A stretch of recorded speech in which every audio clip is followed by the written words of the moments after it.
Ya, bismillah. Assalamualaikum warahmatullahi wabarakatuh. Alhamdulillah hamdan katsiran thayyiban mubarakan fihi kama yuhibbu rabbuna wa yarda. Asyhadu an la ilaha illallah wahdahu la syarika lah. Wa asyhadu anna Muhammadan abduhu wa rasuluh. Allahumma shalli ala Muhammad wa ala ali Muhammad.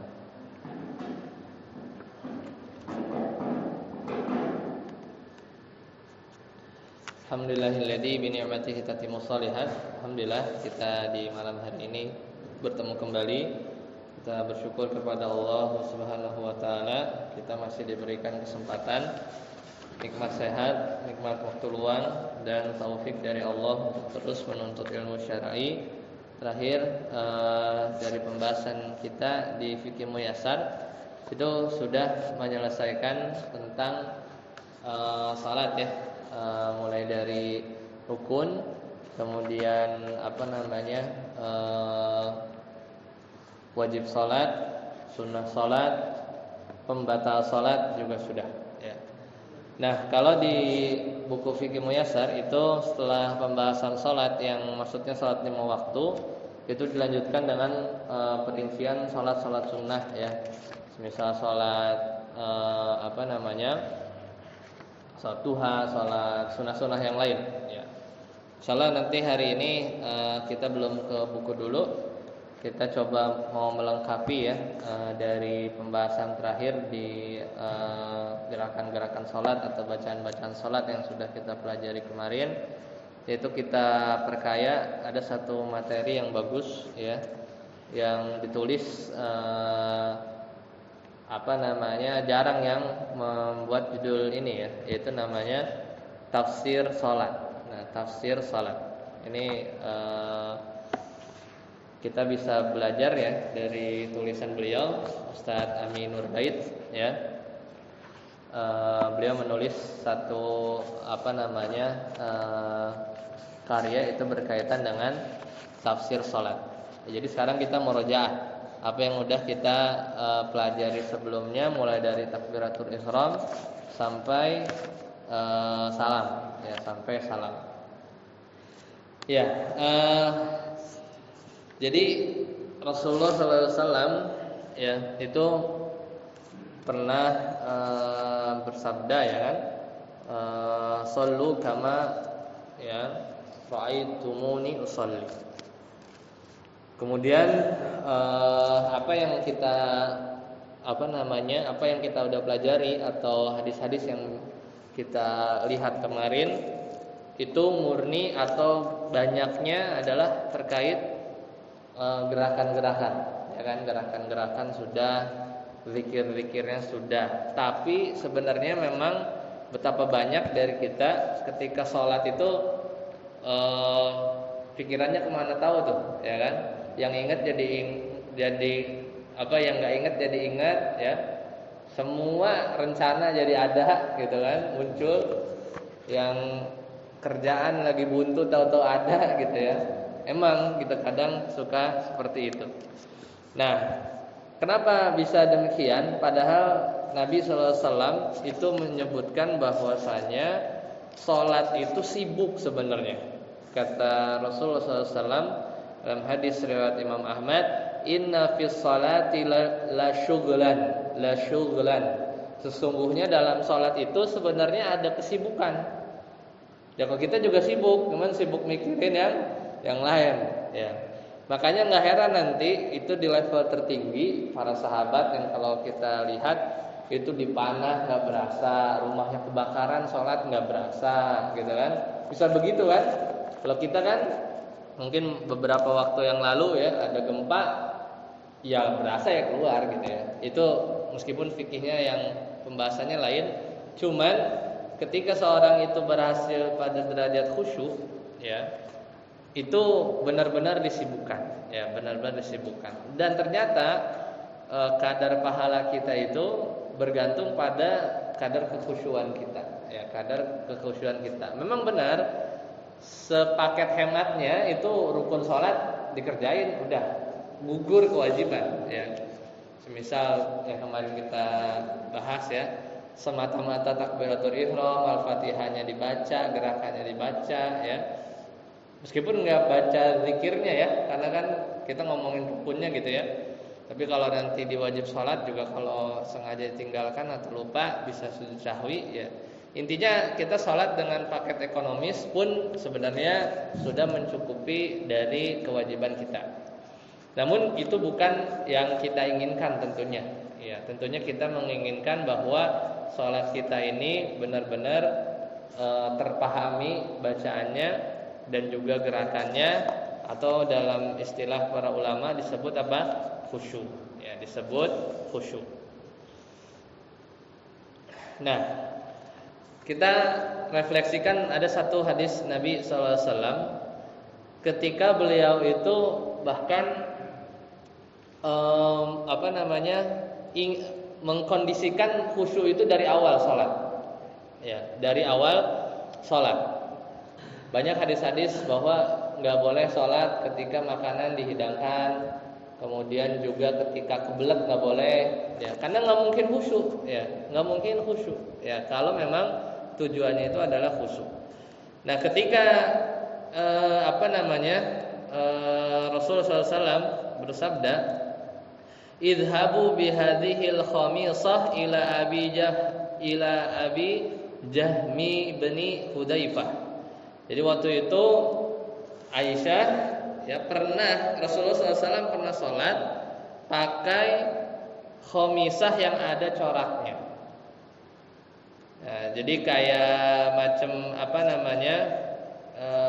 keganggu lah dengan satu baju yang ada motifnya. Jadi sampai beliau minta supaya kainnya itu diganti yang polos. Ya, ini hadis berkaitan dengan beliau Rasulullah SAW itu merasa terganggu ketika melihat Aisyah itu ya sholat pakai kain yang bercorak. Ya, sedangkan kita kadang baju mungkin bergambar gitu ya, atau ada motif-motifnya ya. Meskipun bukannya nggak boleh, cuman itu hal-hal yang bisa mengganggu konsentrasi kita. Atau sejadahnya misalnya penuh gambar gitu kan, atau misalnya masjidnya rame gitu kan, banyak ornamen gitu ya. Itu pembahasan yang lain, cuman itu kadang konsentrasi kita terganggu ya. Konsentrasi kita terganggu. Dan kata Ibnu Abbas radhiyallahu anhuma, beliau mengatakan, kata beliau, laisa laka min salatika illa ma aqalta minha. Jadi pahala orang ya, seorang ketika sholat itu senilai apa yang kamu pikirkan dalam sholat. Ya udah, berarti kita tinggal lihat ketika kita sholat itu apa yang dipikirkan, atau tes. Kalau ana biasanya kalau misalnya sholat jahar ya, itu kalau pas salam assalamualaikum kemudian kita tanya diri kita sendiri, tadi imam baca surat pendeknya apa? Nah, surat ini ya, berarti masih dapat gitu ya. Cuman kalau sampai salam lah udah selesai gitu kan. Nah, itu berarti kadar pahala kita ya sebagaimana yaitu mungkin sangat sedikit. Ya, jadi pembahasan kita kali ini kita coba mengurai bagaimana cara agar sholat kita itu khusyuk. Nah, ya, jadi seperti itu supaya ya sebenarnya ini panjang ya, kajian beliau ada di YouTube. Buku beliau ini ditulis namanya tafsir sholat. Ya, jadi memang nggak ada yang menulis dengan judul ini ya. Bahkan di bahasa Arab pun kayaknya tidak ada. Cuman beliau sebenarnya mengambil gerakan-gerakan sholat, bacaan-bacaan sholat. Cuman dilihat dari hikmah-hikmah di balik itu, sama apa maknanya gitu ya. Apa maknanya misalnya kita bersikap gitu yang kemarin kita pelajarin ya. Nah, sekarang kita bahas khusyuk. Jadi khusyuk dalam sholat itu ada dua ya. Khusyuk, supaya kita bisa meraih khusyuk dalam sholat, kita harus tahu bahwa khusyuk itu ada dua. Pertama itu khusyuk fisik ya, khusyuk fisik. Dan khusyuk fisik ini menunjang kekhusyuan nanti yang utamanya itu khusyuk batin. Apa khusyuk fisik itu? Mulai dari kita tuh tenang, ya, nggak banyak bergerak, ya. Ini kita belum ngomongin fikihnya ya. Jadi nggak banyak bergerak, kemudian diam, mata kita fokus ke bawah. Nah ini yang harus kita usahakan. Ya. Jadi meskipun belum dapat khusyuk batin, seenggaknya kita ketika sholat mungkin kurangin gerak-gerak yang tidak diperlukan, ya. Apalagi sampai gerakannya itu banyak sekali, ya. Mungkin kemana kemari, ya, jari atau yang lain. Itu satu. Kata Aisyah radhiyallahu anha, sa'altu Rasulullah sallallahu alaihi wasallam ya anil iltifati fis shalah. Ya, jadi aku pernah nanya ke Rasulullah SAW tentang iltifat, itu toleh-toleh, ya, nengok-nengok di sholat. Maka kata beliau, huwa ikhtilasun yakhtalisu syaitan. Itu adalah, ya, curian atau sambaran setan, ya, minas salatil abdi, dari salat seorang hamba. Jadi sejatinya ketika kita banyak bergerak, mata kita mungkin akhirnya terdistraksi sama hal-hal yang mengganggu pandangan, ya, entah itu orang yang lewat di depan, ya. Makanya kita kalau bisa sholat menghadap tiang atau tembok, atau nggak ada orang yang lalu lalang, ya, kalau memungkinkan. Kemudian mata juga fokus ke tempat sujud. Itu khusyuk pertama. Kemudian yang kedua, khusyuk batin. Nah, khusyuk batin itu apa sih? Apa kita mikirin seperti ihsan yang hadis Jibril, bahwasanya apa? Al-ihsan, ya, seperti, ya, engkau meyakini, ya, bahwasanya Allah melihat engkau. Kalau tidak bisa, ya, kita meyakini bahwa kita bisa melihat Allah. Kalau tidak bisa, maka kita yakin bahwa Allah melihat kita, gitu ya. Apa seperti itu? Atau khusyuk batin itu maksudnya kita merenungi dosa-dosa kita gitu ketika sholat, ya, membayangkan azab atau yang lainnya, atau seperti itu. Nah, ternyata khusyuk batin itu adalah, ya, khusyuk batin itu kata beliau di sini dalam bukunya adalah fokus memikirkan isi sholat, bacaan sholat. Jadi fokus. Gimana sih kalau orang misalnya kerja yang dia harus nggak boleh diajak ngobrol, ya, ngobrol sedikit langsung hilang, buyar. Ya, kira-kira begitu. Atau orang kalau udah fokus sama sesuatu, ya, dia lagi nulis misalnya, ya, satu paragraf ke paragraf berikutnya, dia berpikir, kemudian dipanggil, buyar. Nah, kira-kira kita fokus seperti itu. Jadi selain tadi khusyuk gerakan fisik, maka khusyuk batin itu kita fokus memikirkan isi sholat. Nanti kita bahas apa itu isi sholat. Isi sholat itu ada dua nanti. Ada gerakan, ada bacaan yang kita pelajari. Apa yang sudah kita pelajari bulan yang lalu. Jadi pikiran kita itu tidak kesana kemari, ya. Kecuali kita cuman mikirin gerakan kita, mulai dari gerakan begitunya, ya, sama isinya, udah mikirin itu dua itu aja. Nggak boleh mikirin yang lain. Itu khusyuk secara batin. Jadi tidak memikirkan pekerjaan yang lain yang nanti bakal dikerjain sholat atau tiba-tiba perut mules, ya, misalnya kayak gitu, itu udah terganggu tuh, ya kan?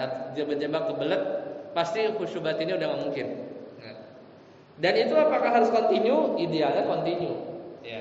Idealnya continue terus menerus dari takbiratul ihram sampai salam, meskipun perlu latihan, ya, perlu latihan. Jadi itu yang level kedua, ya. Setidaknya musuh fisik, ya, fisik itu kita latih dulu, karena itu juga mendukung nanti khusyuk batin yang dimaksud. Ya. Jadi kalau orang yang nggak khusyuk ya ketika sholatnya, berarti kata Nabi SAW, dia itu sebenarnya sejatinya sedang ngobrol sama batinnya sendiri. Pikirin apa gitu ya. Karena batin itu kan ketika sholat banyak ceritanya, ya kan? Tadi tuh orang nyampe sini gitu ya, motornya ngalangin aja gitu misalnya gitu kan, baru nyampe sholat. Aduh tadi hujan ya, aduh tadi motor udah dikunci apa belum gitu kan. Nah itu ngobrol sebenarnya dengan hati kita sendiri. Nah perhatikan sabda Nabi SAW. Beliau menyebutkan tentang keutamaan berwudu dengan sempurna ya, dari rumah terus jalan lalu sholatnya khusyuk. Kata Nabi SAW, man tawaddo'a nahwa wudu'i hadza tsumma qama faraka rak'atain. Siapa orang yang dia wudu, kemudian dia wudunya seperti wuduku ini ya. Kemudian dia salat 2 rakaat, la yuhadditsu fihi ma, dan enggak berbicara dengan jiwanya. Ya. La yuhadditsu fihi ma nafsahu, tidak berbicara dengan jiwanya, ngobrol sama diri sendiri itu enggak. Apa kata Nabi? Ghufira lahu ma taqaddama min dzambi. Hadis riwayat Imam Bukhari dan Muslim, muttafaqun alaih. Jadi gimana? Man tawaddo'a nahwa wudu'i, siapa yang wudu dengan wudu sepertiku, hadza summa ya qoma, kemudian dia berdiri, faraka rakaatain, kemudian dia salat 2 rakaat, la yuhadditsu fihi ma nafsahu, kemudian dia enggak ngobrol sama jiwanya, ngobrol sama batin ya, sama batin kita, ghufira lahu ma taqaddama min dzambi. Ya, itu bukan main ya. Ganjarannya adalah dihapus dosa yang telah lalu. Apakah setan rela? Enggak rela. Makanya disitulah setan menggoda manusia ya. Bahkan punya setan khusus ya, namanya siapa tuh? Lupa anak. Apa namanya? Yang memang tugasnya itu mengganggu ya, membuat kita ngobrol dengan jiwa kita, ingat ini, ingat itu, ingat semuanya. Tapi pas salam lupa lagi. Pas salam lupa lagi. Jadi kayak sering kayak gitu. Jadi ketika sholat, wah ya, ntar ngerjain ini. Pas salam, tadi mau ngerjain apa lagi ya habis ini? Kadang tiba-tiba hilang. Ya, silakan. Kenapa? Iya betul, Mumtaz. Ya barakallahu fiik. Hizib itu yang senantiasa menggoda kita. Bahkan itu diabadikan ya dalam sabda Nabi sallallahu alaihi wasallam ini benar. Kata Abu Hurairah radhiyallahu anhu bahwasanya Rasulullah sallallahu alaihi wasallam bersabda, "Idza nudiya lis-shalah", ketika azan dikumandangkan, adbar syaitan, setan ini lari. Jadi urutannya begitu. Azan nih, setan lari. Walahu duratun, setan lari sampai jauh sampai durat. Durat itu apa? Terkentut-kentut, kabur. Makanya mungkin kenapa bahasa Arabnya itu durat, ya mungkin seperti suaranya ya, suara kentut. Walahu duratun, ya, dia sambil terkentut-kentut, dia lari jauh. Ya. Hatta la yasma'at ta'dzin, sampai dia jauh nggak dengar azan. Lari kemana tuh? Pokoknya nggak tahu lah. Pokoknya dia lari. Kata Nabi sallallahu alaihi wasallam. Fa idza qadan nada aqbal. Ketika azan selesai, dia datang lagi. Ya, dia datang lagi. Begitu. Hatta idza suwiba bis salati adbar. Ya. Ketika iqamah sudah dikumandangkan, adbar, ya, dia pergi. Kemudian hatta idza qadat taswiba aqbala hatta yakhtura bainal mar'i wa nafsi. Setelah iqamahnya selesai, balik lagi. Jadi dia tiap azan dia pergi sampai enggak dengar azan lagi. Setiap beres dia balik lagi. Kemudian iqamah dia pergi lagi, ya. Setelah iqamah dia balik lagi. Terus apa yang dilakukan? ya, hatta yaqtura bainal mar'i wa nafsih. Kemudian pas dia balik nih habis iqamah, setan udah siap-siap ganggu manusia. Dia membisikkan di dalam hati seorang yang sedang sholat, yaqulu uzkur kada, ingat yang itu. Uzkur kada, ingat yang ini. Lima lam yakun yadhkur, yang enggak pernah terlintas sebelumnya sebelum kita sholat. Hatta yadhalla ar-rajul la yadri kam shalla, sampai akhirnya dia lupa sholatnya berapa rakaat. Sampai dia lupa sholatnya berapa rakaat. Hadis riwayat Imam Ahmad, riwayat Imam Bukhari dan Imam Muslim. Ya itu, ya. Jadi memang yang membuat kita akhirnya itu bisa melawan setan, ya khusyuk yang tadi. Ya, jadi kita harus dipaksa. Sholat itu tuh sibuk, ya. Sholat itu sibuk. Itu yang tadi kata Nabi SAW, inna fis salati la syughlan. Sesungguhnya dalam sholat itu ada kesibukan. Oke, konsepnya udah paham ya. Jadi itu khusyuk. Jadi khusyuk itu dua, khusyuk fisik sama khusyuk batin. Khusyuk batin itu adalah kita memikirkan isi sholat. Sekarang kita rinci, apa yang perlu dipikirin dalam sholat? Kan harus dikasih tahu kan, mikirin apa dalam sholat. Nah, di sini buku bagus banget ya. Kata Ustaz Amin Nurbaid, yang perlu difokuskan di nomor 2 tadi, yaitu khusyuk batin tadi. Ketika kita sholat, apa sih yang harus kita pikirin? Kan harus tahu. Bar sholat, mikirin ini ya, mikirin ini. Pokoknya banyak yang kita pikirin supaya kita nggak ngobrol sama diri kita. Makanya kata Ustaz Amin Nurbaid, konten sholat, isi sholat itu, ya, unsurnya cuma 2. Yang kita udah tahu. Kalau bahasa fikihnya yang kemarin, ini bahasa sudut pandang yang lain. Ini bagus ya buku. Jadi bahasa fikihnya yang kemarin kita lihat, rukun sholat itu ada rukun yang sifatnya fi'liyah, ya, atau alias gerakan. Satu lagi ada yang rukun-rukun yang berkaitan dengan ucapan. Ya. Jadi intinya konten sholat itu ada 2, gerakan sama bacaan. Gerakan sama bacaan itu yang harus dipikirin selama 5 menit. Kalau misalnya subuh misalnya, atau 5-7 menit kalau sholat zuhur ya, yang lama gitu, yang 4 rakaat. Itu aja bertahan kita, mikirin bacaan sama gerakan, fokus sama itu. Nah, apa yang dimaksud dengan fokus di gerakan? Berarti fokus dalam gerakan, kata beliau, adalah fokus gimana caranya setiap pergerakan kita sedikit pun perpindahan dari satu gerakan ke gerakan yang lain itu sebagai gimana caranya itu sesuai sunnah Nabi SAW. Pokoknya diperhatiin banget. Misalnya kalau lagi sedekap gitu, nggak asal gitu, gini gitu ya. Pokoknya kayak dirasa-rasain lah gitu kan. Misalnya kita ruku, ini dirasain gitu ya, udah pas gitu. Mikirin itu aja, ya. Ketika sujud rasa-rasain nih, jidat 7 kan, jidat ini tangan dirasa-rasain, pokoknya mikirin itu, bener apa enggak, ya. Jadi bagaimana ngatur pandangan, gimana ruku yang benar, kita udah belajar kan caranya mah ya. Kemudian posisi tangannya, jadi nggak asal, maksudnya nggak setiap gerakan kita itu selalu istilahnya tuh termonitor sama pikiran kita mikirin itu. Ya, jadi ya kita udah belajar ya prinsipnya ketika gerakan sholat kita itu pokoknya sesuai dalil, ya sesuai dalil dan sunnah Nabi Sallallahu Alaihi Wasallam. 1, itu konten sholat yang perlu kita pikirin pertama. Kemudian yang kedua, kita fokus mikirin bacaannya. Ya, hafalnya itu kita pikirin.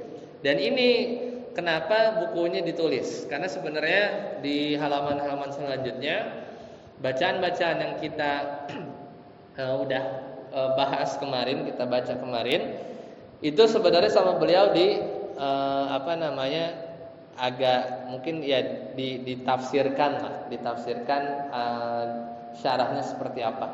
Ya itu bagus kalau kita baca langsung. Cuman kita nggak ada waktu untuk membahas secara detail. Itu yang konten kedua. Jadi fokus memikirkan bacaan sholat. Ya, berarti di sini kita memang perlu nambah ilmu sedikit. Ya, mulai mungkin dari bahasa Arab atau baca artinya dari bacaan sholat yang kita baca. Termasuk sama beliau ini, beliau menganjurkan untuk menghafal semua varian doa-doa yang ada. Iftitah, ya. Iftitah itu jangan yang itu aja, karena itu yang bikin kita bosen, ya. Kalau mau baca ini terus gitu ya. Baca yang lain, baca yang lain. Disitulah nanti akan timbul menghilangkan sisi kebosanan kita. Ya. Nanti kita detailkan setelah ini. Nah, sekarang emang khusyuk itu wajib. Nah, sekarang pertanyaannya, apa hukum khusyuk dalam sholat? Kalau hukum khusyuk dalam sholat wajib, kita susah bener, ya kan? Harus khusyuk ya. Di sini kita coba inilah ya, kita coba bahas sedikit dari sisi fikihnya. Ya, pertama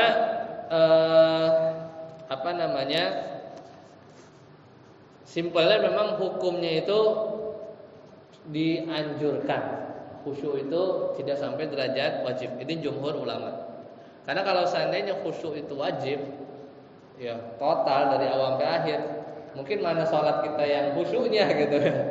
Karena di sini juga jumhur ulama berpendapat bahwa khusyuk itu hukumnya anjuran, tapi tidak wajib.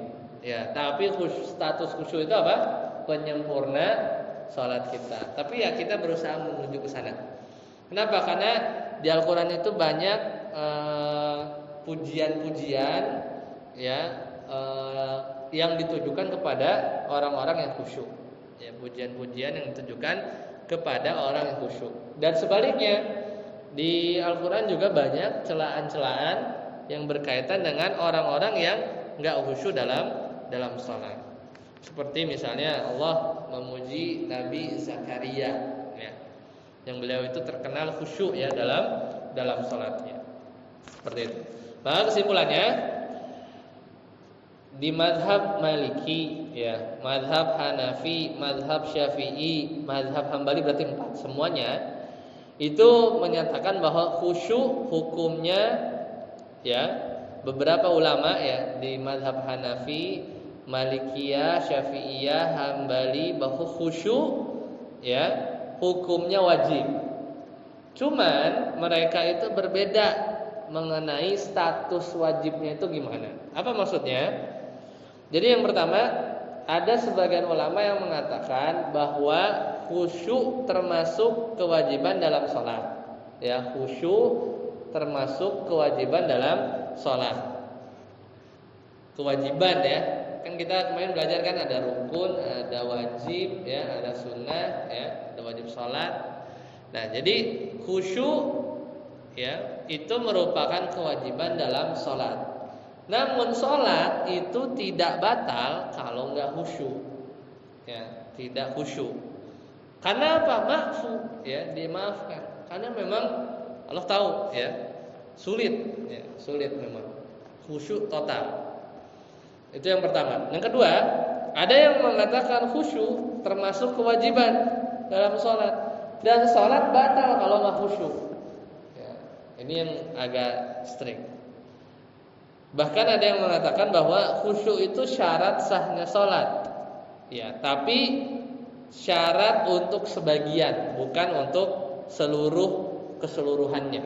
Berarti kalau pendapat ini ada khusyuk aja di sholat, entah di mana kek, di ruku kek, di rakaat 1 aja kek, atau di rakaat 4 aja kek, ada aja sempat khusyuk, udah, gitu ya. Jadi nggak dari awal sampai akhir gitu ya. Ya di sini nggak khusyuk, di sini khusyuk, nah seperti itu. Jadi dan yang pendapat yang benar sebenarnya, yaitu tadi, meskipun orang itu nggak khusyuk dalam sholat, selama rukun-rukunnya terpenuhi, sholatnya tetap sah. Cuman pahalanya nggak ada, ya, pahalanya tidak ada. Dan itu yang kita tidak mau kan tentunya. Seperti itu. Jadi itu hukum khusyuk ya. Jadi kita ambil pendapat ya bahwasanya tetap wajib ya, kita ambil tetap wajib anjuran, tapi kita usahakan, tapi kalau tidak bisa ini maka maaf. Ketika kita kita tidak khusyuk ya maka salatnya tetap sah selama rukunnya terpenuhi, cuman pahalanya yang mungkin berkurang atau tidak ada sama sekali ya, tidak ada sama sekali. Nah, makanya kita ketemukan kan hadis-hadis yang berkaitan dengan nggak boleh kan, la yusalli bihadratit ta'am, nggak boleh, tidak ada sholat bahasanya, tidak ada sholat, la yusalli bihadratit ta'am, kalau makanan sudah dihidangkan, wala wa huwa yudafi'ul akhbath ya, yudafi'ul akhbathan. Jadi juga tidak ada sholat sambil menahan dua hadas, yaitu maksudnya nahan BAK atau buang air besar. Itu nggak boleh ya, karena tapi bahasanya apa? Tidak ada sholat. Ya maksudnya memang hampir dipastikan dia nggak bakal khusyuk, gitu kan? Kan kalau orang nggak khusyuk kan kayak tidak sholat gitu ya, tidak sholat alias pahalanya itu tidak ada, makanya tidak dibolehkan. Seperti itu. Nah, jadi itu poin berkaitan dengan hukum khusyuk. Ya. Nah, kemudian tadi pahala sholat itu tentunya tergantung dari derajat khusyuk seseorang. Kata Nabi SAW, innal abda la yusalli salata ma yuktabu lahu minha illa asyruha. Seorang hamba ada yang salat dan dia nggak dapat pahala kecuali 1/10. Ya. Tus'uha atau 1/9, 1/9. Sumunuha 1/8, ya 1/7, 1/6, 1/5, 1/4. Sulusaha 1/3, nisfuha setengah. Ya, jadi ternyata beda-beda. Ya, jadi satu orang sholat itu pahalanya itu bisa berbeda-beda. Ya, berbeda-beda. Ya, seperti itu. Nah, kemudian tadi sempat disinggung juga. Ya, silakan.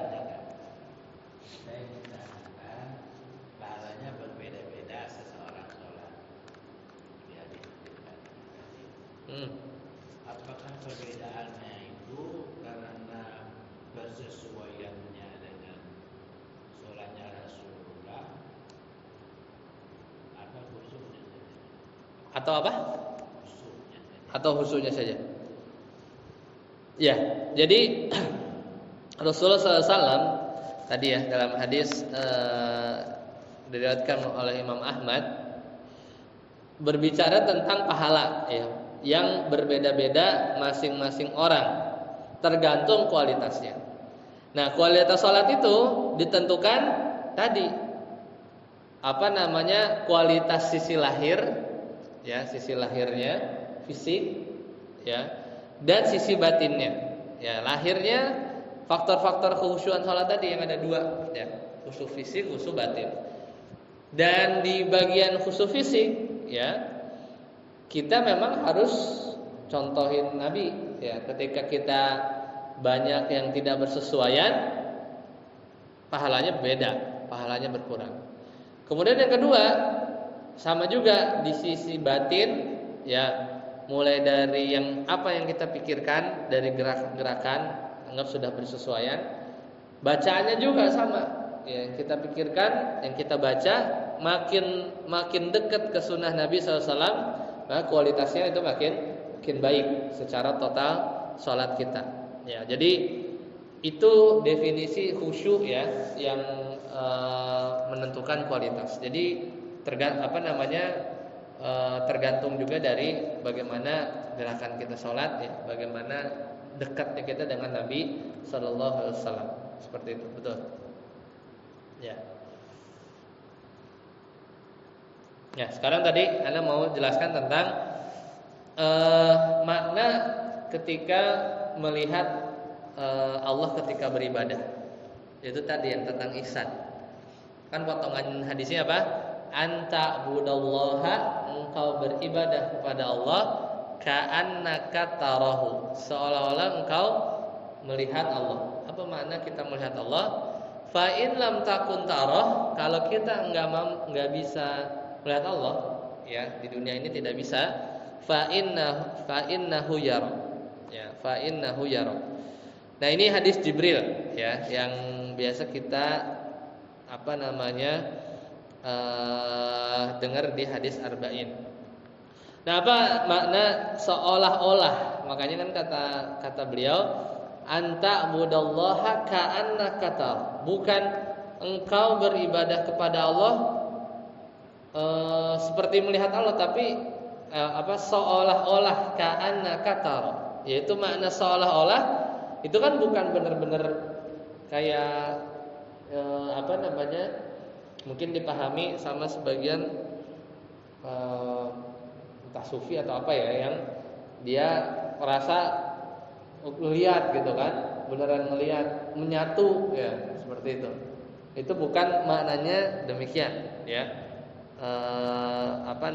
Tapi ya menghadirkan perasaan kita ketika kita sholat itu seolah-olah ya Allah berada di hadapan kita. Jadi benar-benar kita khusyuk, ya. Gambarannya kalau kita sedang ketemu mungkin orang penting gitu ya, yang ketemu dia susah, kemudian ya banyak pelapis pengawalnya, kemudian kita udah depan dia, kita banyak gerak-gerak lah atau melakukan hal-hal yang tidak sebagaimana mestinya, tentunya kita nggak akan melakukan itu ya di hadapan manusia. Nah, ini kita berada di hadapan Rabbul Alamin. Tentunya kita harus lebih khusyuk lagi, seperti itu. Ya, selesai. Itu pembahasan tentang khusyuk ya, atau definisi khusyuk. Nah, sekarang mungkin kita ambil sedikit lah ya, karena itu tadi pendahuluannya. Jadi gerakan pertama nih ya, supaya kita merinci tadi, ketika kita khusyuk dalam konten sholat, kita kan mikirin dua nih, mikirin gerakan kita ini sama nggak sama Nabi, sama mikirin bacaan kita tuh bener nggak gitu, sama Nabi, sama mananya apa gitu ya. Itu tuh udah sibuk sebenarnya, karena kita mikirin gerakan kita pelan-pelan, sama apa yang kita baca kita pikirin juga, kita mikirin itu aja, nggak ada yang kita pikirin selain itu. Maka pertama kita harus sholat ya, kata Nabi SAW, wasallu kama ra'aitumuni usalli. Mulai dari berdiri ya, kita ulang lagi ya, dalilnya udah banyak. Maka kata beliau nih, kata Sa'd Aminul Bayi, ketika kita diri, coba kita renungin ya, Anda itu sedang melakukan firman Allah, melaksanakan perintah Allah ya, di surat Al-Baqarah ayat 238 ya. Jadi kita diminta oleh Allah untuk pertama diri nih, renungin tuh ya. Mulai pertama kita renungkan, kita tuh lagi melaksanakan perintah aqimus shalah. Ya. Kemudian ini baru berdiri nih ya, mulai berdiri khusyuk ya. Kemudian renungkan ketika kita berdiri, nanti kita bakal berdiri di padang mahsyar. Ya. Makanya disebut hari kiamat. Kiamah itu kan dari koma, yakumu, kiamah. Kita tuh memang diri terus, nggak duduk sampai ditegakkannya hari pembalasan. Ketika satu hari sama dengan 50.000 tahun, dan orang-orang berlarian ke Nabi, satu yang kedua, ketiga sampai ke Nabi, baru Nabi berdoa. Ini itu disebut syafaatul uzmah untuk menegakkan hari pembalasan. Nah, kemudian itu tadi ya, kita seolah-olah menggambarkan kita sedang berada di hadapan Allah nanti di akhirat. Dan kita berharap kepada Allah ya, ketika kita berdiri tersebut ya, Allah nanti mudahkan kita nanti di akhirat, ya, ketika di hari kiamat. Namun betapa banyak orang yang ketika nanti di akhirat itu sulit, ya, untuk menghadap Allah, nggak bisa, ya. Al jaza min jinsil amal. Makin kita berdiri merendahkan diri kepada Allah, begitu pula nanti di akhirat kita akan dapat balasan. Sebaliknya orang yang nggak mau berdiri, ya, menghadap kepada Allah ketika di dunia, maka nanti dia akan kesulitan. Allah Ta'ala berfirman di surat Saba, ya, walau tara idil zalimuna mawqufuna inda rabbihim yarji'u ba'duhum ila ba'dinil qaul. Jadi ketika kata Allah Subhanahu wa taala di surat Saba, andaikan kamu lihat ketika orang zalim menghadap pencipta mereka, ya, inda rabbihim yarji'u ba'duhum, maka sesama orang zalim itu akan saling menyalahkan satu dengan yang lain. Kata Ibnu Rajab, ini menggambarkan ketakutan, ya, para ulama, ketakutan ketika nanti menghadap kepada menghadap Allah Subhanahu wa taala nanti di akhirat. Dulu di antara ulama, ya, ini kata Ibnu Rajab, dulu para ulama itu ketika diri melakukan sholat itu mereka merasa takut yang luar biasa, nggak mau menoleh sedikit, gitu ya. Ini kayak kan kalau tentara gitu ya, kan kalau lagi nggak boleh nengok, gitu kan. Apalagi main kerikil atau ngobrol dengan batinnya masalah dunia. Ini kata Ibnu Rajab. Kata Ibnu Rajab, wa kanal ulama idza qama ahaduhum fis shalah. Dulu para ulama kalau berdiri ketika salat, habar rahman azza wa jalla an yasudda nazrahu.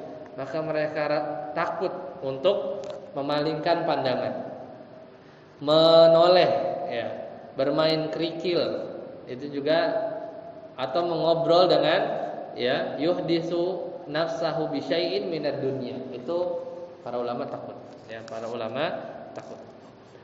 Itu pertama, ya. Kita coba baca lagi, ya, sampai nanti Isya. Kemudian yang kedua, yaitu ketika kita takbir, ya, mengangkat tangan. Kata beliau di sini ulama menyebutkan beberapa hikmah. Di antaranya disebutkan oleh Al-Imam An-Nawawi, ya, rahimahullah, bahkan beliau sampai nyebutin 8, ya, 8 hikmah mengangkat tangan, ya. Kata beliau, ya, Imam Syafi'i dulu pernah sholat, ya, mengangkat tangan saat ruku dan i'tidal. Kemudian beliau nanya, mengapa Anda mengangkat tangan? Ya, maka kata Imam Syafi'i bahwa itu bentuk pengagungan kepada Allah dan mengikuti sunnah Rasulnya serta mengharap pahala dari Allah Subhanahu wa taala. Ada juga, ya, kata ini salah satu ulama mazhab Syafi'iyah, ya, ketika seorang mengangkat kedua tangan ketika takbir, ini termasuk ibadah. Jadi kenapa kita harus begini? Ya, kata beliau, ini satu ibadah yang tidak masuk di logika maknanya, ya. Tapi kadang, ya, para ulama menggali, ya, makna-makna di balik takbir mengangkat tangan kita ini. Salah satunya adalah pertama, ya, isyarat tauhid, ya, isyarat tauhid. Kemudian yang kedua, isyarat kita itu berserah diri, ya. Kan udah nyampe ini, udah diri kan, kita berserah diri, ya, kepada Allah Subhanahu wa taala sebelum kita mulai, ya. Kemudian yang ketiga itu untuk bedain atau ngasih tahu makmum sebenarnya bahwa salat udah mulai, ya. Ketika diri kemudian ada gerakan yang bedain atau memberitahu bahwa ini sudah salat itu udah mulai. Itu diantara hikmahnya. Dan tadi kata Imam Nawawi, ini beliau yang menyebutin bahwa itu tanda bahwasanya istislam wal inqiyad, pasrah. Kenapa? Idza ghalaba maddu yadai. Jadi kalau ada tawanan perang, ya, ada tawanan perang, kata Imam Nawawi, ketika tawanan itu kalah, dia akan angkat tangan. Ya, dia akan angkat tangan. Itu menunjukkan tanda bahwa dia pasrah. Ya. Berarti udah 4. Yang kelima, ya, kata Imam Nawawi, ketika kita takbir itu kita isyarat melepaskan, ya, umurid dunya wal iqbali bi kulliyatihi ala shalah. Kita lepasin itu semua urusan dunia dan siap untuk melaksanakan atau memikirkan isi-isi sholat. Jadi sedalam itu makna takbir. Jadi ketika kita diri, kita udah nggak noleh lagi, lihat ke bawah, kita angkat tanda tauhid, kita berserah diri, kita pasrah kepada Allah, kita lepaskan semua urusan-urusan dunia, akhirnya baru kita bersedekah. Ya, seperti itu. Dan ya itu Imam Nawawi sampai nyebutin 8 hikmah. Makanya ya jangan main-main gitu. Kadang kita kan ya kadang nggak kepikiran, udah gini aja gitu, langsung gini ya. Kan kalau kita melihat, maka ada banyak hikmah-hikmah yang bisa kita dapatkan. Oke, sampai sini dulu. Ya, di lain waktu kita lanjutkan. Sebenarnya banyak, dan ini kalau ada rezeki bapak-bapak sekalian bisa cari bukunya ya, atau dengar ini aja ada kajiannya ya, kurang lebih beberapa seri itu membahas detail tafsir salat supaya salat kita lebih bermakna. Sampai di sini dulu. Subhanakallahumma bihamdika asyhadu an la ilaha illa anta astaghfiruka wa atubu ilaik. Assalamualaikum warahmatullahi wabarakatuh.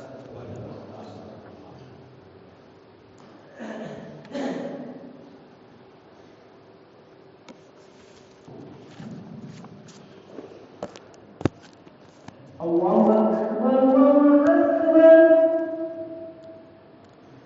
Allah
Hayya